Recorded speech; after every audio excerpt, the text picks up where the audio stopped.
Hello, hi, welcome back to my channel.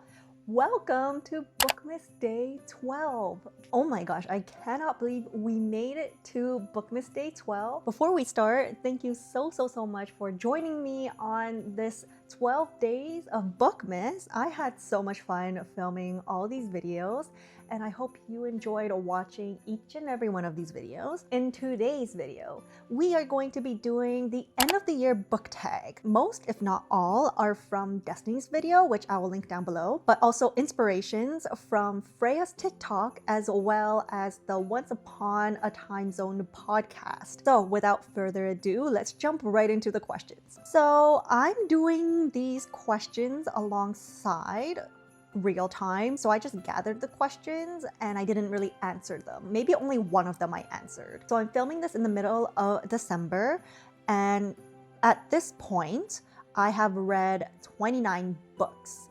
So the last book I read was Good Spirits by BGM President. So anything after that is not included here, unfortunately. So this is just based on data up until the middle of December. So let's begin with our end of the year book tag. The first question is the most surprising book you have read in 2025. I am looking on Goodreads to see what I have read, because I really don't remember what I've read since the beginning of 2025. And the most surprising, while I'm looking through all of this, most surprising comes down to two books. So it is between The 7-Year Slip by Ashley Poston or Six Scorched Roses by Carissa Broadbent. So because I only want to choose one, I am leaning towards The 7-Year Slip by Ashley Poston. So the reason why I chose The 7-Year Slip as the most surprising book for 2025 for me, although this is a highly rated book, I believe, on Goodreads. So on Goodreads, the average rating is 4.16 stars. So it is a pretty highly rated book. Although it is pretty highly rated, and all the content creators that I do watch really enjoyed this book, gave it 5 stars or even a 4.5 stars, a lot of people were saying that this book was very unique and very original. And when I read the synopsis, I thought it reminded me of a Korean movie called, I might be butchering this, Il Mare, I think. And another movie, which I believe is an adaptation to this Korean movie, is The Lake House, which I think is more widely known. Based on that, I thought The 7-Year Slip wasn't too original because it pretty much reminded me of these two movies. Although it did have some resemblance, I was pretty off. I was quite off, and I really enjoyed that book so much that I was thinking of purchasing a physical copy of this book. That was my most surprising book of 2025. Contrast to the most surprising book, the most disappointing book that I read in 2025. Let me take a look actually. I already have one in mind, but just to be sure. So it also comes down to two books. The first book is Powerless by Lauren Roberts, and the second book, which I hope I don't get flamed for, but Mate by Ali Hazelwood. So between these two, I know there's a clear contender for this, and that is Powerless by Lauren Roberts. Unfortunately, this book was just not for me. I heard such great things about this book, although I did hear mixed reviews, but majority of the things that I have seen, a lot of people really enjoyed this book. And unfortunately, it didn't work for me. Maybe it's because of how it was marketed.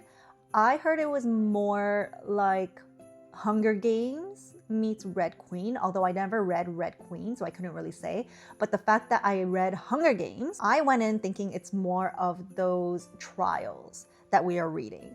But if I recall correctly, it was mostly about the romance, and I know this is supposed to be a romantasy, but it was very heavy in the romance that I was not prepared for. So that was why it was a disappointment read for me. At first, I really enjoyed it, the first 50 pages or 100 pages, because the banter was great to me, but I thought it was a bit too much by the end of it. Also, what I noticed in the beginning of the book was that there was a lot of telling without showing, and it made for awkward conversations. So the one that I remember the most was that when the main male character was talking to, I believe, his brother, he would say, "Oh, as my half brother, blah, blah, blah, blah, blah." I found that that was not very natural in talking to someone, especially if they're your sibling. But the main driving force as to why this was my most disappointing book was because I went in thinking that it would be more on the trials and the fantasy elements rather than the romance elements in it. So that is my most disappointing book of 2025. Next question. What is the longest book I've read? Oh, this is gonna take a while to find out, huh? I feel like it might. Okay, I wanna see this book.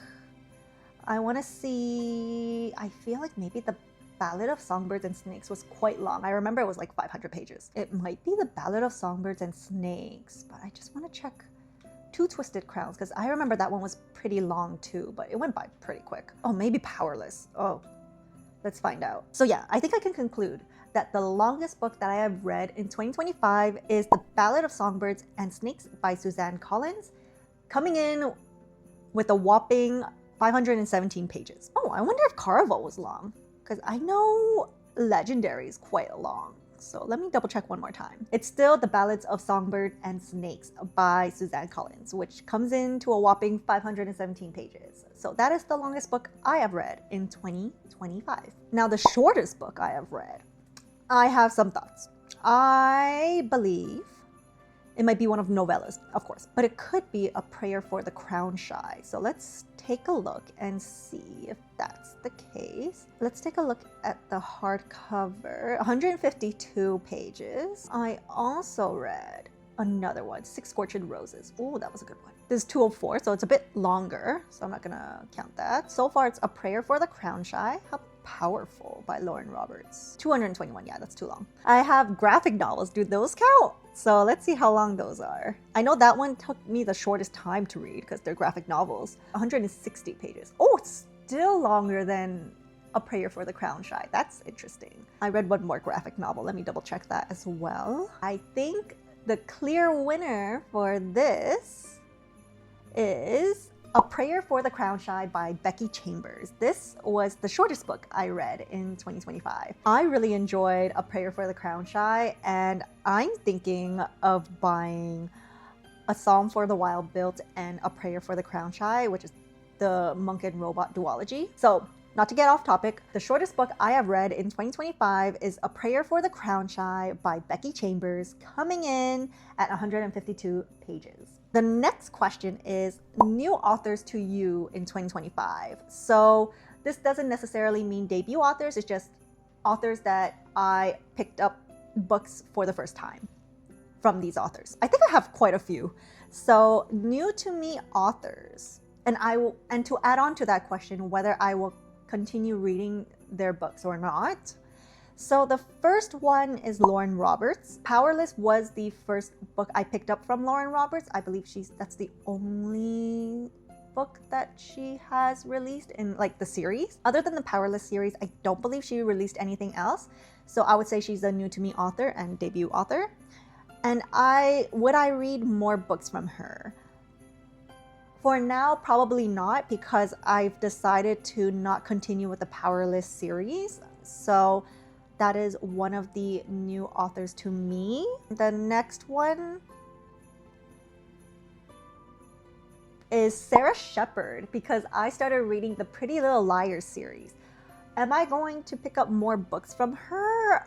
I'm not sure. I don't even know if she wrote anything else other than the Pretty Little Liars series. But I am going to continue reading the series, so I guess that's still like a yes, because I do want to continue at least up to the book 8 of the Pretty Little Liars series. New to me author is Stephanie Garber, and it's with the Caraval trilogy plus the novella. So I've read Caraval this year, so she's a new to me author, and yes, I am going to continue reading the Caraval trilogy plus the novella plus Once Upon a Broken Heart. I also want to read her new release. I think it's Alchemy of Secrets. So yes, I will continue reading from this author. Another new to me author is Cara Bastone with Ready or Not.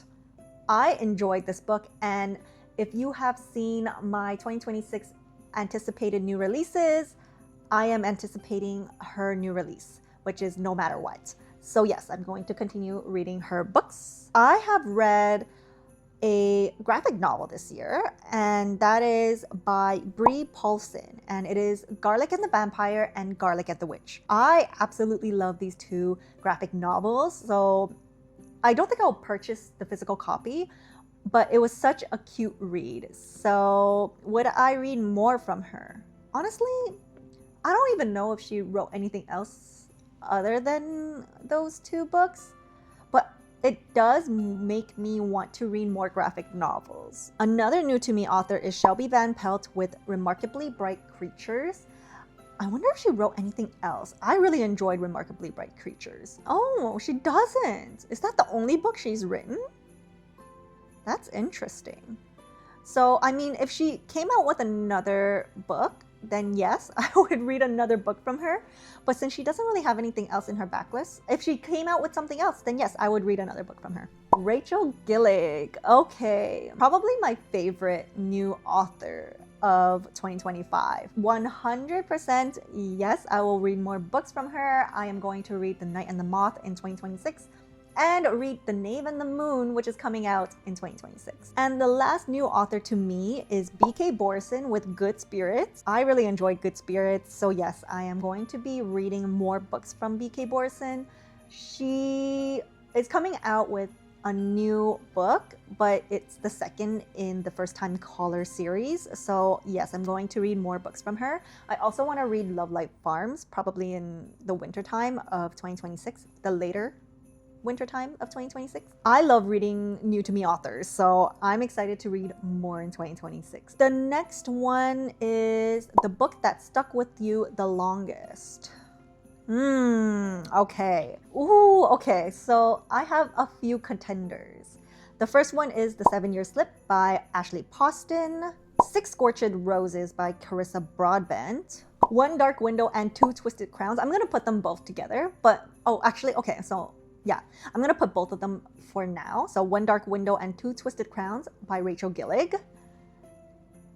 And that's it. Okay, so that's a lot of contenders. Out of all of them, I'm gonna kick out The 7-Year Slip because I've already discussed about it.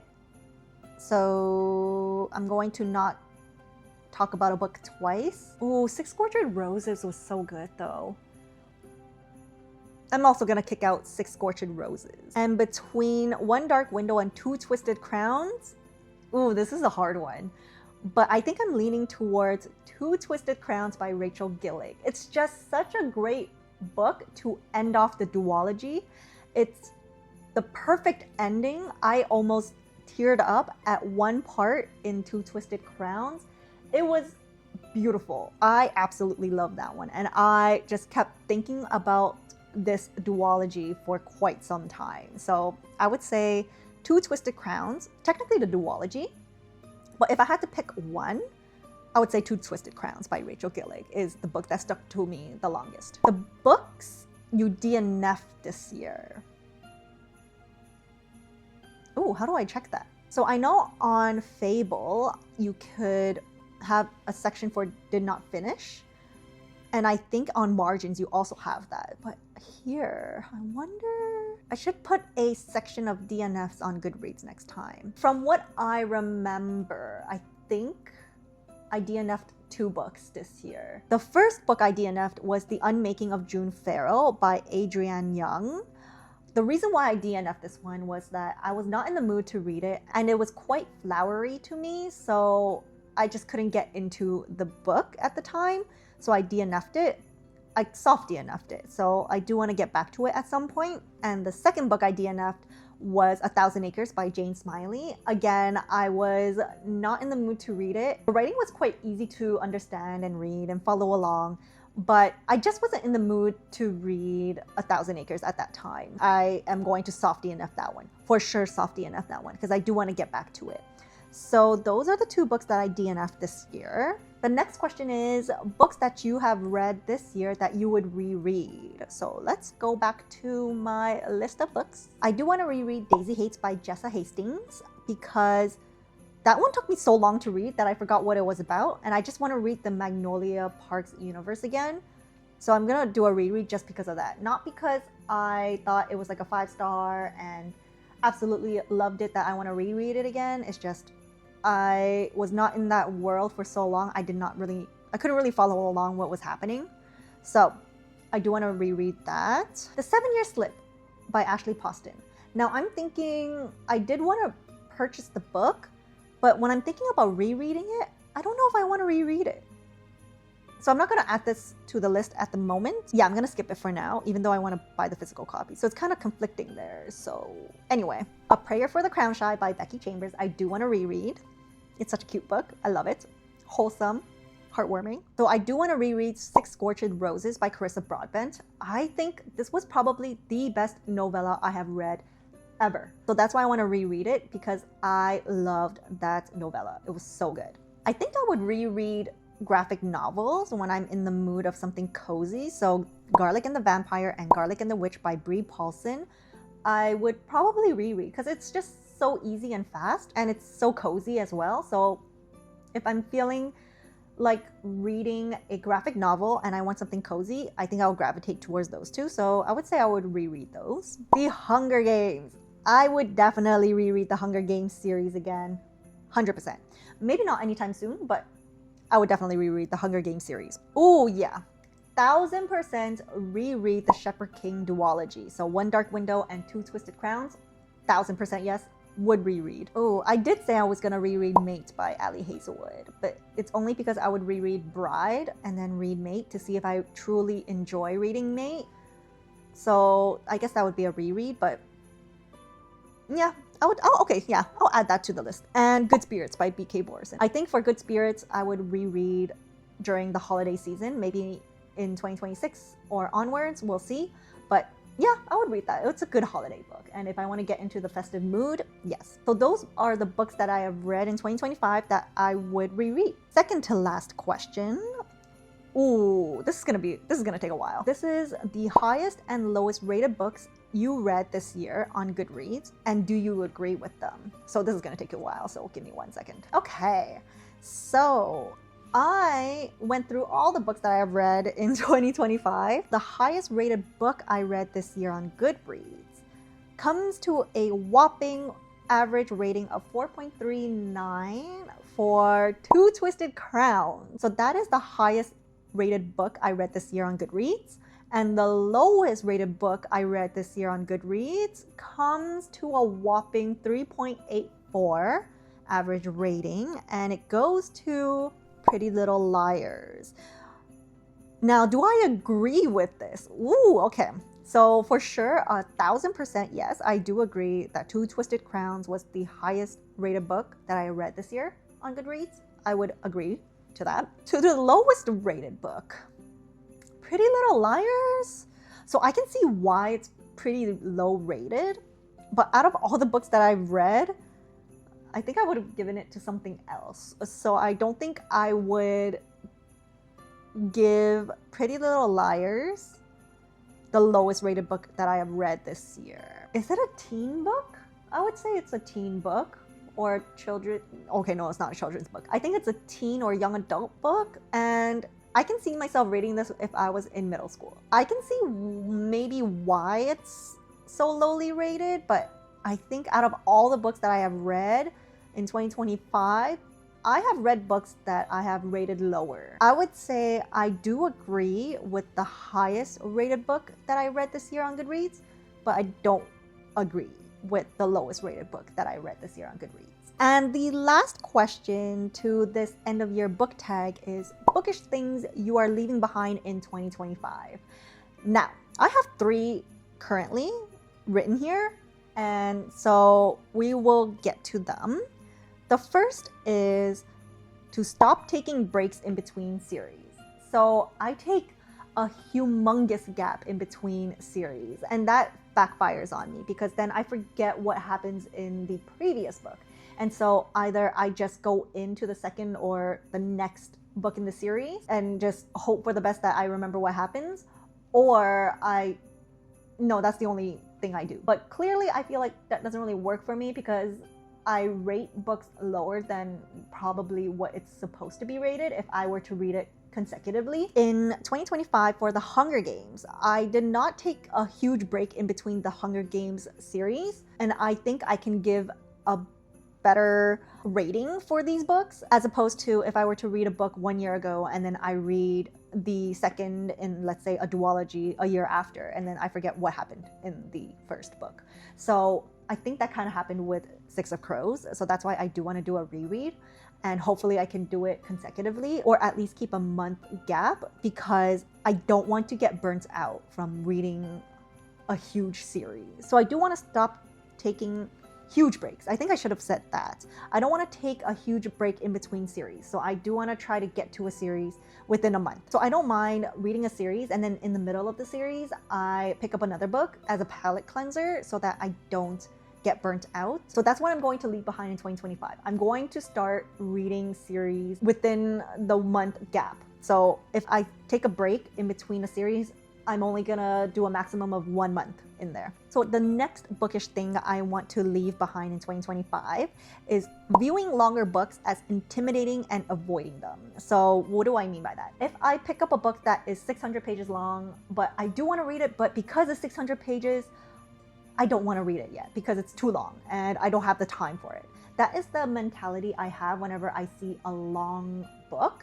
And I don't want to carry that forward because I feel like I am missing out on all these great, amazing books. And these books are so long for a reason. I want to leave that behind in 2025. I don't want to get intimidated by long books that I have to push them off. And the last bookish thing on my list that I am leaving behind in 2025 is getting influenced by Goodreads ratings. So sometimes I would go to a bookstore and either the synopsis looks really interesting or I see the cover and it looks really cute. But when I want to research and see what others think about the book and I see an average star rating of 3, I put the book back. Reason being is because, as I have mentioned, I want to purchase books that I know are my favorites or books that I will reread and add to my collection. I just want a collection filled with all my favorite reads.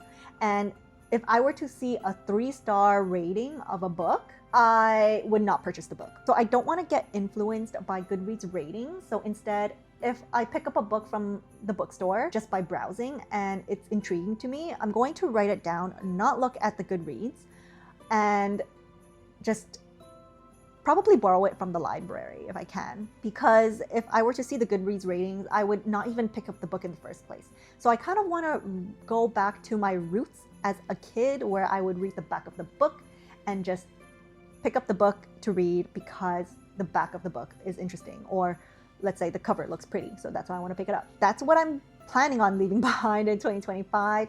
And that concludes all the questions on this end of year book tag. Thank you so much for watching this video. Thank you so much for coming along this journey of 12 days of Bookmas. I hope you enjoyed these installments and I cannot wait to create more content here because this was so fun. I miss creating content. I hope you enjoyed this video. Feel free to answer all or some of these questions if any of these resonate with you. I would love to know your answers to some of these questions or all of these questions. So that is it for this video. Thank you so much for watching this video. Thank you so much for joining me on Bookmas, and I will see you in the next video.